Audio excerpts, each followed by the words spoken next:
you are serving the people. Treat citizens properly. Prioritize needs of the people. How quick how effectively మీరు resolve చేయగలుగుతారో దానికి మీ mind లో ఎప్పుడు పనిచేయాలి. ఒక computer chip మరి మీ మైండ్ పనిచేసే పరిస్థితులు ఉండాలి. ఎంత తొందరగా చేయగలుగుతాం, ఎట్లా ఇచ్చేసి పంపించడం కాదు, ప్రియారిటీలో ఎట్లా చేయగలిగితే దానివల్ల ఇంపాక్ట్ వస్తుంది. అదే మరి ఇంకొక పక్కన ఇవన్నీ కూడా మీరు చేయాల్సింది, దీనిపైన ప్రజలు మనల్ని జడ్జ్ చేసే పరిస్థితి వస్తారు. ఇప్పుడిప్పుడు ఒకప్పుడు ఆంధ్ర అంటే రైట్ ఆఫ్, ఇప్పుడు ఆంధ్రప్రదేశ్ అంటే జరుగుతా ఉంది, గూగుల్ వచ్చింది, లేకుంటే బాగా గవర్నెన్స్ ఉంది, is of doing business, CI బాగా జరిగింది అని ఇప్పుడిప్పుడు ఒక ఇంపాక్ట్ వస్తా ఉంది. నా ఉద్దేశం వన్ డే ఇండియాలో అన్ని రాష్ట్రాలు మాట్లాడే పరిస్థితి రావాలి, ప్రపంచంలో అన్ని దేశాలు కూడా మన వైపు చూసే పరిస్థితి రావాలి.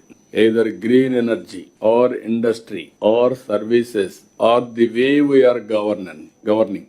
ఈ రోజు మీరు చూస్తే మన దగ్గర ఏఐ డేటా సెంటర్స్ వస్తున్నాయి, క్వాంటమ్ కంప్యూటర్ మ్యానుఫ్యాక్చరింగ్ వస్తా ఉంది, space city, drone city, electronic city, aerospace city, even semiconductor, even green energy hub కింద green hydrogen, green ammonia, you name any latest everything is coming. Nowhere in the world data lake పెట్టి integrate చేసింది లేదు.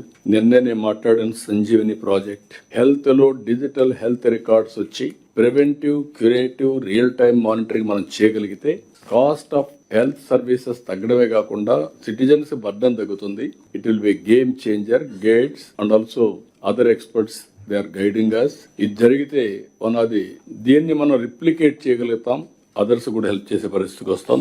అలాంటి దీనికి మనం ముందుకు పోతున్నాం.